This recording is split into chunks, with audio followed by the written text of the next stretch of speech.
Et salut à tous, aujourd'hui on se retrouve pour une nouvelle petite vidéo. Bon, ça fait un petit moment que j'ai été absent, mais on va reprendre petit à petit. Donc, comme vous pouvez le voir, j'ai investi dans une nouvelle petite caméra. J'espère que ça vous plaira. N'hésitez pas à me dire ça dans les commentaires. Et pour aujourd'hui, pour reprendre un petit peu le Java, on va pas reprendre sur des bots Discord, mais on va reprendre un petit peu sur du Java. Je vais vous donner un petit exercice. Alors, cet exercice consistera à créer un programme qui lira et créera des CSV.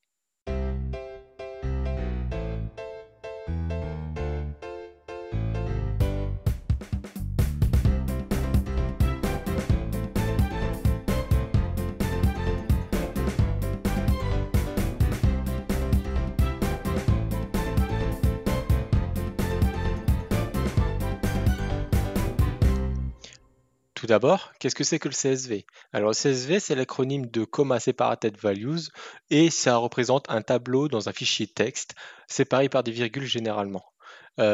C'est totalement simple à mettre en place et pas très compliqué à comprendre, vous allez voir. Alors là, vous voyez à l'écran que j'ai ouvert un tableau Excel ou un tableau Google Sheet. Donc pour ma part, c'est Google Sheet, mais ça fonctionne également sur Excel et d'autres tableurs. Voilà. Donc on voit à l'intérieur du coup la colonne A, B, C et D et les lignes de 1 à 5. Alors jusqu'à là, rien de bien compliqué.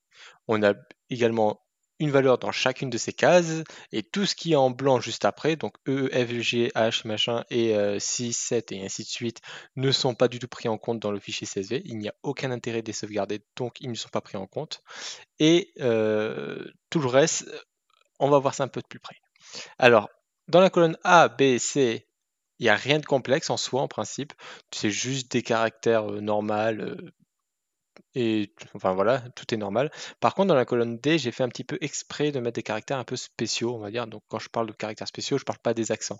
Je parle surtout des guillemets et des virgules. Alors, pourquoi des guillemets et pourquoi des virgules? Bah, c'est justement parce que c'est ce qui utilise le CSV. Alors, par défaut. Après, on a bien entendu, enfin c'est par convention. Après, on peut choisir un petit peu nos formats, mais en tout cas, par convention, c'est utilise des guillemets et des virgules. Donc pour ceci, je vous ai mis d'ailleurs le fichier CSV directement en description, ça vous évitera de le créer, mais après, il vous faudra bien entendu créer vos propres CSV. Et vous allez l'ouvrir avec un éditeur de texte. Donc moi, pour ma part, j'ai utilisé Sublime Text, mais vous utilisez vraiment ce que vous souhaitez, hein. Il n'y a pas de problème. Alors là, on va voir que chaque case sont représentées normalement, au début en tout cas, avec le nom, le prénom, la date de naissance et les caractéristiques, mais tous séparés par des virgules. Donc c'est ce qu'on a vu tout à l'heure. Donc c'est ce que je vous ai dit. Donc toutes les cases sont séparées par des virgules. C'est comme ça qu'on présente déjà nos colonnes en soi. Par contre, ensuite, bah, nos lignes, bah, c'est juste une ligne par une ligne, et à chaque fois qu'on saute de ligne, ben, on crée une nouvelle ligne également dans le tableur. Voilà. Ah, sous certaines exceptions, bien entendu. On verra ça après. Alors, en premier, donc dans la première ligne, on va voir du coup notre première ligne du tableur, ainsi que séparée par des virgules, chacune de nos colonnes. Donc nom, prénom, date de naissance et caractéristiques. Pas de problème. Pour la deuxième ligne, un peu plus spéciale. Donc là, on a Mike, Michel, sa date de naissance, virgule. Et là, par contre, on va tomber sur des guillemets et ce sens supérieur, donc la phrase. Et on referme les guillemets. Alors là, en plus, on voit qu'on a trois guillemets. C'est normal, mais ça demande explication. Alors, il faut savoir que quand on va utiliser des caractères spéciaux dans une case, automatiquement le CSV va séparer cette case, va englober cette case par des guillemets. Voilà. Donc on va avoir un guillemet au début et un guillemet à la fin. Alors, comme on peut revoir directement dans le fichier Excel ou dans le fichier dans le tableur, on voit que ce sens supérieur est séparé par des guillemets déjà par défaut. Donc ces guillemets-là sont dans la case et ils ne sont pas compris dans le formatage du texte. Donc du coup, le CSV, qu'est-ce qu'il a dû faire? Ben, il a dû adapter et rajouter des guillemets. Donc on va retrouver du coup nos guillemets de notre case là. Puis on va retrouver les guillemets comme quoi la case commence ici et finit ici. Et les guillemets qui sont au milieu, bah en fait, enfin au milieu pour le premier et on va dire tout à gauche pour le deuxième, parce que bah, du coup le vrai guillemet c'est celui-ci. Pour celui du caractère, en fait c'est un échappatoire. Donc c'est un échappement plutôt. pas un échappatoire, mais c'est un échappement. Donc c'est un petit peu comme l'anti-slash n. En fait, on va mettre un anti-slash et n, le n ne sera pas pris en compte dans la case. Parce que tout simplement, ça signifie nouveau saut de la ligne. Comme pour l'anti-slash t, qui est une tabulation, le t n'est pas un caractère, c'est un anti-slash t. Et ben là, c'est pareil, sauf que au lieu de faire un anti-slash, comment ça s'appelle, guillemets, ils ont préféré utiliser un double guillemet. Bon, ne me demandez pas pourquoi, c'est comme ça. Voilà.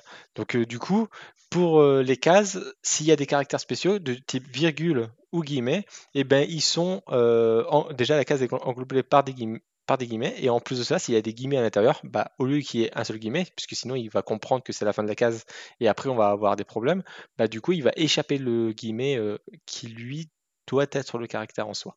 Voilà.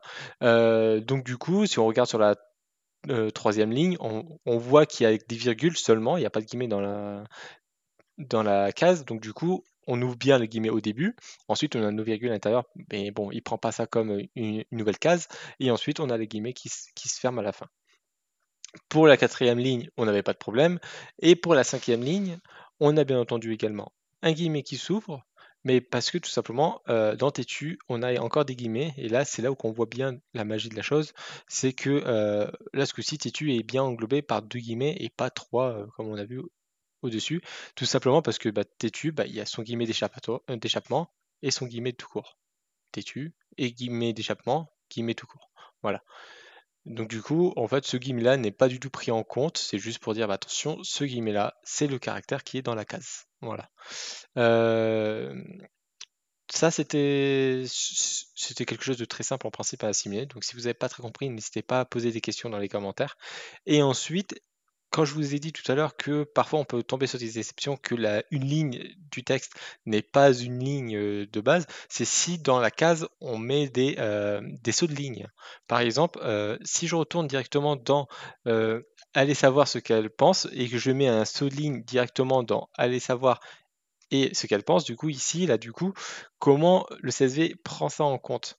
Et bien, tout simplement, en fait, dans le CSV, il va faire également un saut de ligne. Et du coup, dans le aller savoir, il va sauter une ligne, voilà. Sauf que comment il va comprendre qu'en réalité, la ligne 5 n'est pas une nouvelle ligne? Et bien, tout simplement, il va également mettre des guillemets, en fait. Il va mettre un guillemet au début et un guillemet à la fin. Voilà. Et là, du coup, il va bien se dire que du coup, la case, enfin la ligne 5, ça appartient à la ligne 4, mais c'est juste qu'il a sauté une ligne. Voilà. Donc du coup, un fichier CSV peut être très simple à lire, mais quand on fait des sauts de ligne partout dans toutes nos cases, le fichier CSV va être très compliqué à lire à la fin. Donc voilà. En tout cas pour un humain, pas pour la machine. Ensuite, vous avez juste à savoir ça. Après, s'il y a une case vide au milieu, par exemple, j'ai pas voulu mettre prénom et on avait une case vide. Et ben en fait, tout simple, hein, il va mettre juste virgule, rien du tout, virgule. Voilà. Et là, du coup, la case elle est vide. Donc il va ajouter des cases vides après. Pareil que si on fait plein de virgules à la fin, ça signifie qu'ici on a voulu mettre une case, ici on a voulu mettre une case, ici on a voulu mettre une case, et à la fin ici aussi on a voulu mettre une case. Attention, ça se termine pas à partir de la virgule. Il prend également après la virgule. Donc voilà. Euh, donc ça c'est quelque chose de classique, mais c'est à savoir. Voilà comment fonctionne approximativement le CSV. J'espère que c'est assez compréhensible pour vous. Et si vous n'avez vraiment pas compris, n'hésitez pas vraiment à rejoindre mon Discord ou bien à demander directement dans les commentaires. Et je vous expliquerai ça directement. Maintenant qu'on a vu un petit peu le cas pratique, je vais vous expliquer directement votre exercice à faire. Alors, le but, c'est d'aller télécharger l'API que je vous ai mis en ligne directement sur GitHub et de l'installer directement via Gradle sur votre IDE. Donc le mettre en dépendance tout simplement. Donc si vous savez utiliser Gradle, donc il n'y a pas de souci. Sinon j'avais déjà expliqué ça dans dans des anciennes vidéos plutôt. Et sinon, vous pouvez également télécharger en format zip directement sur GitHub et récupérer les sources et les mettre dans votre programme. Alors, comme vous pouvez voir à l'écran, il y a plusieurs petites classes, donc je vais vous les expliquer vite fait, mais après, ça sera à vous de vous débrouiller.